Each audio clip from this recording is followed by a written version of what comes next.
Guys आज हम discuss करेंगे आरपीएफ रेलवे प्रोटेक्शन फोर्स की जो वैकेंसी है उसके बारे में। इसमें जो दो तरीके की वैकेंसी है, कांस्टेबल की और एसआई की। तो इस वीडियो में मैं कांस्टेबल की डिस्कस करने वाला हूँ, नेक्स्ट वीडियो में एसआई की डिस्कस करूंगा। तो इसमें कितनी क्या वैकेंसी है तो सब कुछ स्पेशल जो भी डिक्लेरेशन जो भी नोटिस होगा ऑफिशियल नोटिस में सब कुछ आपको मैं डिटेल में बताऊंगा। सबसे पहले एप्लीकेशन की लिंक 15 से स्टार्ट हो चुका है, 14/5 तक लास्ट डेट है, रात के 11 बजे तक। ठीक, करेक्शन करने की या फिर जो पेमेंट में कुछ भी मॉडिफिकेशन करना हो, create an account for the can not be modified. ठीक है, जो मॉडिफिकेशन करना हो तो मॉडिफिकेशन के लिए जो विंडो होगी वो 15 तारीख को 15/5 को खुलेगी और 24/5 तक चलेगी, मतलब अगले 9 दिन तक। नेक्स्ट बात कर लेते हैं हम। इसमें जो आपकी वैकेंसी है टोटल 4208 वैकेंसी है, 18 से लेके 28 एज है। ठीक है, वो भी 1 जुलाई 2024 को, मतलब अभी नहीं, आज नहीं, आज तो जो 17 अप्रैल है। ठीक है, अभी नहीं, आने वाली जो जुलाई है ना उसकी 1 जुलाई को। ठीक है, मेडिकल स्टैंडर्ड जो इसमें चाहिए हेल्थ का वो B1 चाहिए। आपका इनिशियल पे 21,700 होगा।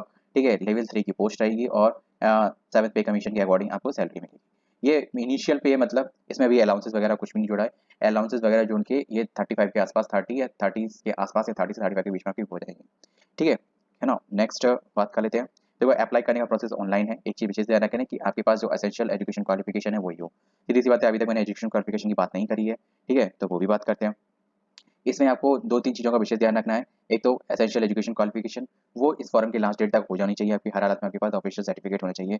दूसरा, आप जो भी आप कैटेगरी के हिसाब से रिलैक्सेशन लेंगे, है ना, उसके अकॉर्डिंग आपको क्रूशियल डेट का विशेष ध्यान रखना है। जो भी क्रूशियल डेट होगी क्या होगी, with be the closing date of the submission of the online application form, as जैसे कि जो एलिजिबिलिटी का है सो इसमें है। ठीक, बात करते हैं मेडिकल फिटनेस का। जो पॉइंट है मेडिकल फिटनेस, देखो सीधी सी बात है, रेलवे प्रोटेक्शन फोर्स है तो इसमें मेडिकल फिटनेस तो ऑब्वियसली देखी जाएगी। आपकी फिजिकल फिटनेस मेडिकल फिटनेस कैसी क्या है। ठीक है, the candidate who must to be ensure the fulfill the prescribed medical fitness standard for the post। ठीक है, तो who found the medically unsuitable and unfit, ठीक है, the post shall be given the alternative appointment। ठीक है, इन्होंने कहा है कि जैसे कि अनसुटेबल पाया जाएगा अगर कोई भी मेडिकली इस पोस्ट के लिए, shall not be given any alternative appointment, उसको कोई एक अल्टरनेटिव नहीं दिया जाएगा, मतलब कोई अदर ऑप्शन नहीं दिया जाएगा, आपका कैंडिडेट कैंसिल है। तो मेरी मेरी आपसे एक दिल से रिक्वेस्ट रहेगी कि अगर आप फिजिकली फिटनेस ना हो इसके मेजर पैरामीटर्स के अकॉर्डिंग, तो आप प्लीज़ इसमें फॉर्म मत भरिए, अपना क्यों टाइम वेस्ट करना और औरों के लिए भी एग्जाम को और टफ बनाना। ठीक है, नेक्स्ट बात करते हैं। एज तो मैंने आपको बताई थी, 18 से 28। ठीक है, द कैंडिडेट टू मस्ट, देखो आपको जो इसमें भी आप जो भी मोबाइल नंबर रखें वो जब तक आपकी कंप्लीट प्रोसेस ना हो जाए फाइनल रिजल्ट तक। ये ऐसा होता है कि जैसे कि फॉर एग्जांपल पहली लिस्ट निकाली और उसमें बच्चे कम आए तो दूसरे लिस्ट वाले बच्चे बुलाए जाते हैं। फिर है ना, जैसे कि कम आते हैं तो जैसे किसी का ये कांस्टेबल वाली पोस्ट है, किसी का एसआई में हो गया और एसआई का डीवी पहले हो गया तो फिर एसआई में चले जाएंगे ना बच्चे, है ना, तो फिर ये लिस्ट अपने आप ही हल्की हो जाएगी। तो इसकी वजह से तो जो भी अपना मोबाइल नंबर हो और जो ईमेल आईडी हो वो चालू वाली रखें, और उसको चालू रखना है कब तक, जब तक फाइनल रिजल्ट ना आ जाए। क्योंकि एक चीज़ आपको बता दूँ, जो अभी जो एनटीपीसी वाली कुछ भर्ती हुई थी, जो टीटी वगैरह की थी, वो अभी इस जनवरी तक, यही जनवरी 24 तक अभी तक हुई है नहीं। और जो लोको पायलट की थी, है ना, मेरी जानकारी में ही कुछ लोग हैं, मतलब वो तो सीनियर हो गए क्योंकि उनकी 2022 में लग गई थी, 21-22 में, है ना। तो उनके बाद का जो बैच निकला है वो अभी जाके उनकी ज्वाइनिंग हुई है, गुजरात में ट्रेनिंग चल रही है। ठीक है, doing online application form, create an account वगैरह जो चीज़ होगी वो चीज़ आपको करनी होगी। दैट्स इट, उसका मैं पूरा कंप्लीट प्रोसेस आपके लिए बना दूंगा जिससे आपको कोई दिक्कत नहीं होगी। बात कर लेते हैं फीस की, भाई पैसे कितने लगेंगे, तो सिंपल सी बात है, बहुत इंपॉर्टेंट है। 250 रुपीज़ लगेगा। ठीक है, किसके लिए, शी में बी डन फॉर ऑन पे द नॉन रिफंडेबल अमाउंट। ठीक है, तो नॉन रिफंडेबल अमाउंट आपका 250 रुपीज़ है। ठीक, बात करते हैं नेक्स्ट। और अभी इसमें अमाउंट के बारे में यहाँ पे नहीं दिया गया, अभी डिटेल में दिया गया होगा कहीं और। यहाँ पे रिलैक्सेशन के बारे में दिया गया एज इट। ठीक, वो चीज़ में शायद क्रिएट एन अकाउंट के लिए। ठीक है, except detail the field the create an account the form and mobile number इसके she and she will be for the occasion 15 से लेके 24 तक। अच्छा, ये जैसे कि मॉडिफिकेशन फीस है, सॉरी मैंने ध्यान नहीं दे पाया, सॉरी, है ना, ये मॉडिफिकेशन फीस है। जैसे अगर आप कुछ भी आपने कोई गलती कर दी हो, कोई मिस्टेक कर दी फॉर्म भरने में, तो उसके लिए आपको 250 रुपये लगेंगे, जो कि नॉन रिफंडेबल होगी। तो इस चीज़ का विशेष ध्यान रखना। बट मैंने बोलते वक्त इस चीज़ का विशेष ध्यान नहीं रखा, पर आप लोग जरूर ध्यान रखना। तो 24 तारीख के बाद कोई भी तरीके का मॉडिफिकेशन वैलिड नहीं होगा।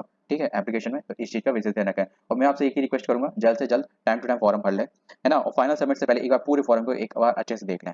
ठीक, अब देखो मैं इसमें बता दूं आपका स्टेज ऑफ एग्जामिनेशन कैसे कैसे होंगे। देखो, तो स्टेज ऑफ एग्जामिनेशन हो गए, सीबीटी होगा, फिर उसका शॉर्टलिस्टेड कैंडिडेट को क्या होगा, सीबीटी में जो फिर उसको पीईटी होगा, फिजिकल एफिशिएंसी टेस्ट लिया जाएगा, फिर उसकी फिजिकल मेजरमेंट होगा, पीएमटी होगा, फिर उसके बाद आपका डीवी होगा।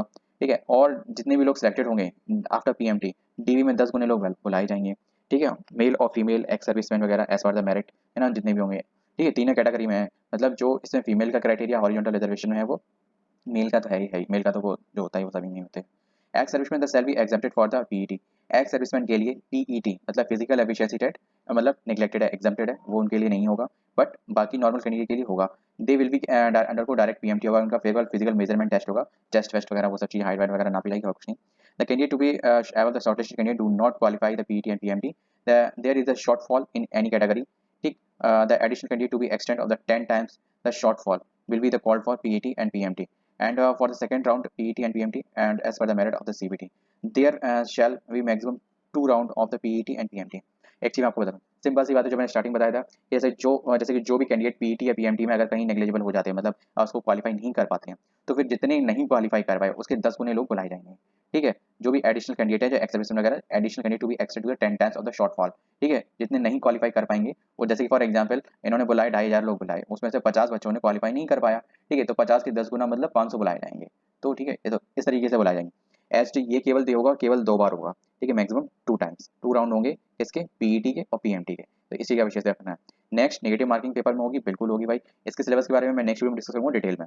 आपको मैंने थोड़ा मतलब जो पूरा पैटर्न है एग्जाम का वो तो मैंने आपको बता दिया कि किस किस क्या क्या स्टेजेस होंगी। केवल आपका दिमाग मतलब जो पढ़ाई वाला स्टेज है वो केवल एक है, सीबीटी केवल एक ही होगा। फिर उसके बाद आपका फिजिकल एफिशिएंसी टेस्ट होगा, फिर उसका आपका फिजिकल मेजरमेंट टेस्ट होगा। अब दोनों में आप चीज समझ रहे हो, एफिशिएंसी मतलब जो भी रनिंग वगैरह जो भी चीज होगी, जंप हम कूद वगैरह जो भी चीज होगी वो आपको बता दूंगा नेक्स्ट। और जो पीएमटी होगा उसमें हम जैसे कि आपका चेस्ट है, हाइट है, वो सब चीजें क्या है, तो ये सब चीजें आपके फिजिकल मेजरमेंट आप जाएंगे। That's it. These posts not have been identified for the suitable for the PWD candidate. PWD candidate के लिए ये पोस्ट सुटेबल नहीं है, ऑब्वियसली बात है, जहाँ पे मेडिकल फिटनेस वगैरह ये सब चीज़ चाहिए, तो वो चीज़ यहाँ के लिए है। बेंड आइटम्स, तो इन चीज़ों का मतलब जब पेपर होगा तब मैं आपको बता दूंगा। क्लॉक रूम वगैरह वो सब चीज़ें छोड़ो। नेक्स्ट आपके लिए मेडिकल फिटनेस में, तो इसमें जो आपको जो सर्टिफिकेट चाहिए वो medical category B1 prescribe in the Indian railway medical manual, आपको इस नोटिफिकेशन के लास्ट में आपको मिल जाएगा, मतलब फॉर्मेट। ठीक है, तो आपको उस तरीके चाहिए था, wearing glasses, having flat footed, ये सब चीज़ें पैरामीटर्स के अकॉर्डिंग है। तो वो चीज़ आके अगर कोई दिक्कत होगी तो मतलब ये चीज़ें नहीं होनी चाहिए, not eligible for the appointment, अगर कुछ ऐसा होता है। फ्लैट फिट नहीं होना चाहिए, तो वो सीधी सी बात है, ये सब चीज़ें मेडिकल फिटनेस की, तो वो चीज़ फ्लैट फिट होनी चाहिए, नॉक नहीं होना चाहिए, आपके घुटने आपस में टकराने नहीं चाहिए। ठीक है, स्क्विंट आइज मतलब एक दूसरे के बैंगापन नहीं होना चाहिए, कलर ब्लाइंडनेस नहीं होना चाहिए, एंड अदर बॉडी इन्फिर्मिटीज, देखो कोई भी फिजिकल इम्प्योरिटी नहीं चाहिए, दैट्स इट, है ना। DV will DV the candidate called for the DV will have to pass the requested medical fitness test, तो वो चीज़ें तो होगी। नेक्स्ट आपको मैं आपको एक चीज़ बताना था यहाँ पे, आपकी एज के अकॉर्डिंग। ठीक है, तो इसकी एज लिमिट तो मैंने आपको बता ही दी थी, पर prescribed as in normal case, normal course में तो उसमें आपकी 18 से 25 है। ठीक है, बट जैसे कि application in the CN in this CN, तो वो अब 18 से 28 कर दी गई है। मेरे ख्याल से ये पहले थी, तो इसकी वजह से ये जो पैंडेमिक की वजह से यहाँ पे जैसे कि साफ साफ लिखा हुआ है ना, तो इस वजह से ये 18 से 28 3 साल का रिलैक्सेशन कर दिया गया है। ठीक है, अब बात करते हैं नेक्स्ट, आपको बाकी सब एज रिलैक्सेशन अलग अलग है जो कैटेगरी के हिसाब से, वो ये यहाँ पे है ना। अब नेक्स्ट बात करता हूँ मैं आपकी फीस की। ठीक, तो फीस में आपकी कितनी क्या लगेगी, तो जिसमें जो फीस है वो आपकी जनरल और ओबीसी और ईडब्ल्यूएस कैंडिडेट के लिए, नहीं sorry sorry sorry sorry, EBC, EBC अलग है, हाँ, ईडब्ल्यूएस इन तीनों के लिए 500 रुपये लगेगी, जिसमें आपकी 400 रुपये रिफंडेड हो जाएगी। अब बात करते हैं बाकी 250 रुपये किसके लिए लगेगी, एससी के लिए, एसटी के लिए, एक्स सर्विसमैन के लिए, फीमेल के लिए, फीमेल मतलब किसी भी कैटेगरी की, जनरल की भी फीमेल, ओबीसी की भी और ईडब्ल्यूएस की भी। ठीक, तीनों की फीमेल, बाकी सभी के लिए एससी एसटी, माइनॉरिटीज है ना, ईडब्ल्यूएस ईबीएस, सॉरी ईडब्ल्यूएस नहीं है, ईबीएस है, ये एक अलग सेक्शन होता है ना, इकोनॉमिक बैकवर्ड क्लास। तो इन सब के लिए केवल 250 रुपये लगेगी, और वो भी रिफंड हो जाएगी इनको आफ्टर, जैसे कि ये अपियर करेंगे सीबीटी में उसके बाद। ठीक है, साफ साफ लिखा हुआ है, the only the candidate who attend to CBT will get the refund on their examination fees. ऐसा नहीं है कि अगर आपने पेपर देने भी नहीं गए तो भी आपका रिफंड हो जाएगा, ऐसा नहीं होगा, है ना। यहाँ पे एक पॉइंट आपके लिए स्पेशली छूट गया है, एजुकेशन क्वालिफिकेशन के अकॉर्डिंग। ठीक है, तो एजुकेशन क्वालिफिकेशन क्या है, तो पहले मैं इसकी आपको पैरामीटर्स दिखा दूँ। तो जो एजुकेशन क्वालिफिकेशन वो तो जो है सो है, must the education qualification prescribed in this last date of 14/5। ठीक है, तो आपकी 14/5 तक आपका बोर्ड वगैरह का रिजल्ट आ जाना चाहिए, इसी का विशेष ध्यान रखें। 14/5/2024 तक, मतलब इस फॉर्म भरने की लास्ट डेट है, जैसे कि मैंने स्टार्टिंग में बताया था, है ना। बट मांगा क्या गया है, तो ये भी चीज़ देख लेते हैं। इससे मांगा गया है टेबल 10th पास, जैसे ही हमेशा मांगते हैं, कोई भी पीडब्ल्यूडी वगैरह का वो चीज़ नहीं है। मेडिकल फिटनेस मैंने आपको बताया था B1 अभी लगेगा, ये तो मैंने बता दिया था, लेवल 1 की है, दैट्स इट। नेक्स्ट आपको कुछ और बताना था यहाँ पे, हाँ देखो ईबीसी के लिए और ओबीसी के लिए, है ना, इनके लिए क्रूशियल डेट का बहुत इंपॉर्टेंट रहता है। ठीक है, तो क्रूशियल डेट के बारे में मैं आपको थोड़ा सा अवेयर कर देता हूँ ना। ये आपके कुछ पैरामीटर्स रहे, तो इनको 7.3 पे ईबीसी के है पैरामीटर्स, तो ये आप अपने पैरामीटर्स देख लीजिएगा, है ना। और कहाँ से वैलिड सर्टिफिकेट, तो वो चीज़ देख लीजिएगा, है ना। और दूसरा देखो, refund of the examination fees, तो मैंने आपको बताया, physical efficiency test and physical measurement test, तो इन दोनों के लिए आपके पैरामीटर्स क्या क्या रहेंगे, तो वो चीज़ आप देख लीजिए। देखिए, आपका पीईटी के लिए जो पैरामीटर्स मेल कैंडिडेट के लिए क्या है, आपके 1600 मीटर की आपको रेस करनी है, रनिंग करनी है 5 मिनट 45 सेकंड में। ठीक है, और लॉन्ग जंप में आपको 14 फीट करना है, और हाई जंप में आपको 4 फीट करना है। फीमेल के लिए क्या रहेगा, ये कांस्टेबल का केवल इनकी 800 मीटर की रनिंग रहेगी, 3 मिनट 40 सेकंड में इनको करनी है, 9 फीट की लॉन्ग जंप एंड 3 फीट की हाई जंप। अब बात करते हैं फिजिकल मेजरमेंट टेस्ट में। ठीक है, तो आपकी जो मेजरमेंट में होगी, UR, EWS and OBC category candidate में क्या होगा, 165 चाहिए हाइट मेल में और 157 चाहिए फीमेल में। ये सेंटीमीटर में ये हाइट, इस चीज़ का विशेष ध्यान रखना। ठीक है। अनएक्सपेंडेड मतलब जैसे कि चेस्ट को फुला के दबा के ऐसा कुछ होगा। अनएक्सपेंडेड मतलब दबा 80 और एक्सपेंडेड करके 85, तो मतलब 5 सेंटीमीटर आपको फुलना चाहिए चेस्ट ना। चेस्ट का ही तो होगा ना, हाँ ये चेस्ट का ही है। ये चीज़ डिस्कस करना, ये जो चेस्ट का मैटर है फुलाने का और दबाने का, ये केवल और केवल मेल कैंडिडेट के लिए, फीमेल के लिए नहीं है इशू ना। बात करते हैं एससी और एसटी के लिए। एससी एसटी के लिए क्या है, 160 है। एससी एसटी के लिए है 160 और 160 और 152 है फीमेल के लिए हाइट।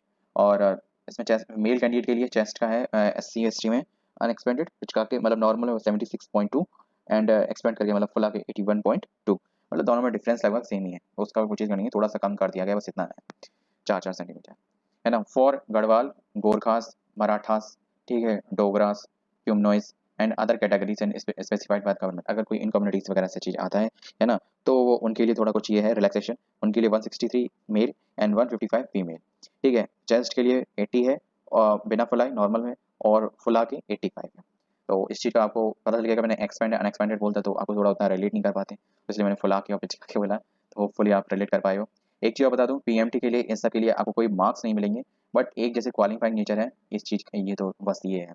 अगर लेकिन अगर इसको आप क्वालिफाई नहीं करोगे तो आपका मेरिट लिस्ट में नेक में डीवी के लिए आपको कॉल अप ही नहीं किया जाएगा। वैकेंसी का चार्ट जो आपको बताएगा कि आपके हिस्से में कितनी वैकेंसी पड़ेंगी, तो ये कुल टोटल इतना है ना। ये चीज़ें ये फीमेल के और फीमेल का ये अलग है। ठीक है। ये इसमें से फीमेल का एक अलग कैटेगरी मतलब निकाल दी गई है हॉरिजॉन्टल में, ये मेल की ये फीमेल की, एक्स सर्विसमैन की ये 2420 अलग है। ठीक है। तो इन सबको टोटल मिला के ही आपकी वो इस तरीके से 4200 समथिंग हुई है ना। तो आपकी इतनी है लगभग, यूआर की 1450, 536, 268, 966, 357 ईडब्ल्यूएस, और ऐसी यूआर की 256, 95, SC 47, ST 170, OBC and 63 EWS.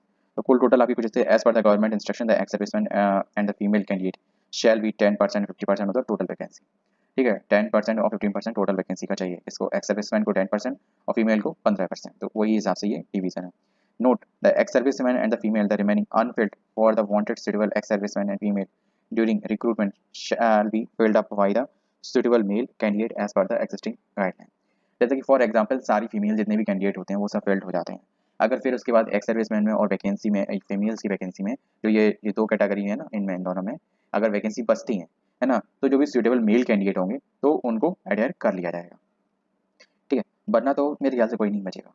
तो बस वीडियो में बस इतना ही था, आपके लिए यही अपडेट थी। आपके सर्टिफिकेट वगैरह के अकॉर्डिंग जो भी चीज़ आपको अथॉरिटीज़ वगैरह चेक करनी हो तो इस वीडियो के लास्ट में देख लेना, सॉरी इस नोटिफिकेशन के लास्ट में देख लेना, आपको सारे फॉर्मेट्स के अथॉरिटीज़ मिल जाएंगे कि हमें किसका सर्टिफिकेट बनवाना है और कहाँ से क्या बनवाना है। पहले मैं आपको एक चीज़ बता दूँ, ये सेंट्रल की वैकेंसी है, तो सारे सर्टिफिकेट्स आपके जो भी होंगे जिस भी कैटेगरी के होंगे है ना, वो सारे आपके सेंट्रल के ही चलेंगे है ना, नॉन सेंट्रल या स्टेट वाला नहीं चलेगा इसमें। तो इस चीज़ का विशेष ध्यान रखना। तो बस मिलते हैं नेक्स्ट वीडियो में इसके सिलेबस के साथ। और हाँ, इस वीडियो में मैंने क्या बताया आपको, केवल कांस्टेबल की वैकेंसी के बारे में डिटेल बताई। आप नेक्स्ट वीडियो में बताऊंगा एसआई की, और फिर हो सका तो दोनों का इंडिविजुअल बना दूंगा सिलेबस का, अगर सेम हुआ नहीं तो अलग अलग बना के आपको अच्छे से समझा दूंगा। मिलते हैं नेक्स्ट वीडियो में। जय हिंद।